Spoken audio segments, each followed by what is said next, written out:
Comedian Jerry Seinfeld once said that thinking about being asked to speak at a funeral, he said many people would prefer to be the person in the coffin than the one having to do the speaking. Well, we all know what he's describing is that anxiety, that apprehension, that fear when it comes to speaking in front of other people. And in our textbook, John McCroskey introduces us to the idea of communication apprehension. Maybe we didn't have a name for it, but we all know what it is. It is that sick feeling that happens when we have to communicate. So today I'm going to be talking to you about communication apprehension. Hi, my name is Neil Montgomery, a member of your class. So let's get started today. We're going to be talking about what is communication apprehension, what are the causes, and what are the solutions. So let's begin with a definition of the term. Communication apprehension is defined by John McCroskey back in 1970 when he said an individual's level of fear or anxiety associated with your real or anticipated communication with another person or persons. Now, I don't want you to think of communication apprehension just to be dealing with public speaking. It can be in an individual conversation, what we call a dyad. It can be in a small group. It can be in a large group, or as in its most popular form in terms of public speaking. And that's what we're going to be kind of looking at a little bit more in our discussion today.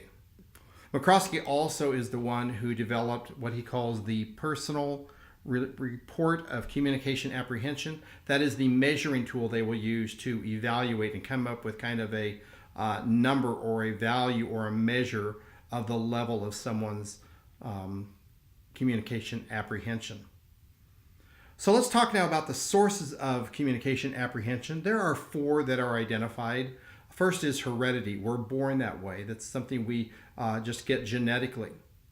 Some support for that. Some would agree with that. It's probably a mix of some of these other things. A second type is called inconsistent reinforcement patterns, where we are given mixed signals that speaking loudly is frowned upon, speaking quietly is preferred, and so we learn that it's better to be quiet than to be loud, and so people learn not to communicate well with others. Third is modeling. We see it around us. People model for us our communication patterns. And then fourth is just simple poor communication skills. We never learn correctly how to communicate with others. And there's really no general conclusion about these. There seems to be maybe a mixed bag, although people seem to prefer, the experts seem to look more at the inconsistent reinforcement patterns that have kind of messed us up in terms of speaking and communicating. Solutions. I want to use today Bond's 1984 presentation of 4-phase approach to managing communication apprehension. So he has 4 steps. First, train teachers to be able to recognize communication apprehension in children and to be sensitive to their own challenges. There is this ongoing idea of catching it early. Let's talk about children, although we'll be applying it to adults as well. But if we can help children early on, maybe they haven't been too negatively influenced. Maybe the patterns have not yet developed. So let's start early. But train teachers to spot and look for communication apprehension in children. Second, he says create courses for early elementary grades in communication. And this isn't just having them do more public speaking early, but help them by encouraging them, not demanding students to speak publicly, create a supportive environment. Third, he says to provide specialized treatment for the quiet child. He talks about the quiet child as one who doesn't communicate as much. High communication apprehension. And at this point, I want to switch over to Glaser in 1981, who laid out for us 3 different approaches to working with adults and children in managing or handling their communication apprehension. The first strategy is called systematic desensitization.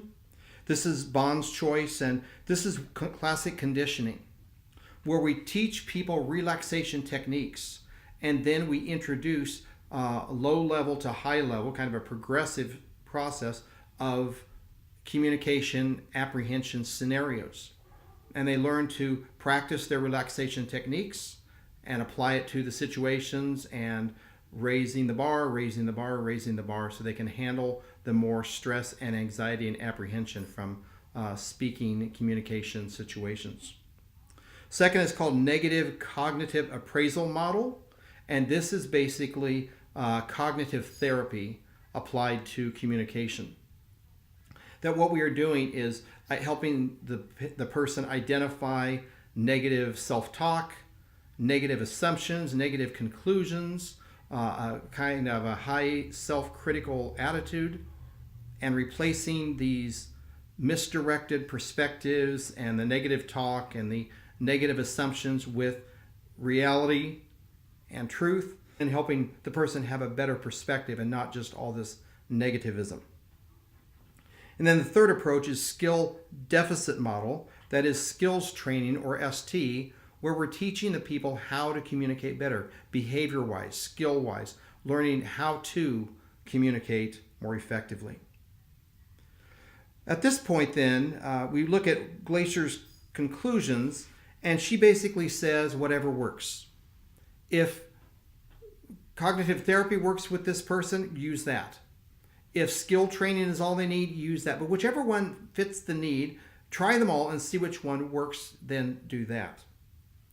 Well, then finally now we want to move back to Bond's fourth step, and that is in the classroom to create a scenario where the student can speak when they choose to, never forced, never demanded, no arms twisted, to learn how to speak when they choose in a positive environment. Now, the only issue I have with that is there a place where we help people to handle the challenges and work with the difficult situations and overcome the burdens they have in life?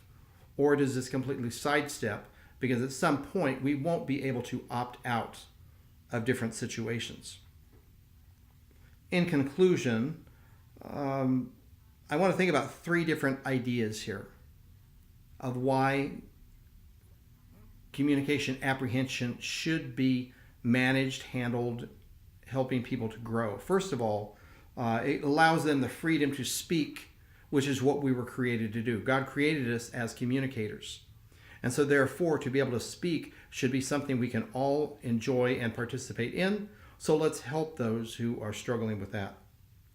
Second, in regards to sharing the gospel. Sharing the gospel can be hard enough as we're talking about the God's righteous judgment and his appropriateness in those who do not love him or follow him to be eternally separated. And that can be difficult for people to share that. Then put on top of that their frustration in communicating at all, their communication apprehension, and it becomes more difficult. So if we can help deal with the apprehension part, then maybe we can help them after that with the part of communicating, sharing the gospel. And then third, I'm thinking of Philippians chapter 2, verse 4. Look not only to the interest of yourself, but also to the interest of others. And so if we can help somebody, if we can relieve a burden from them, if we can assist them in becoming more free in their communication, then scripturally it seems that's something we ought to do to help. So there are some thoughts about communication apprehension.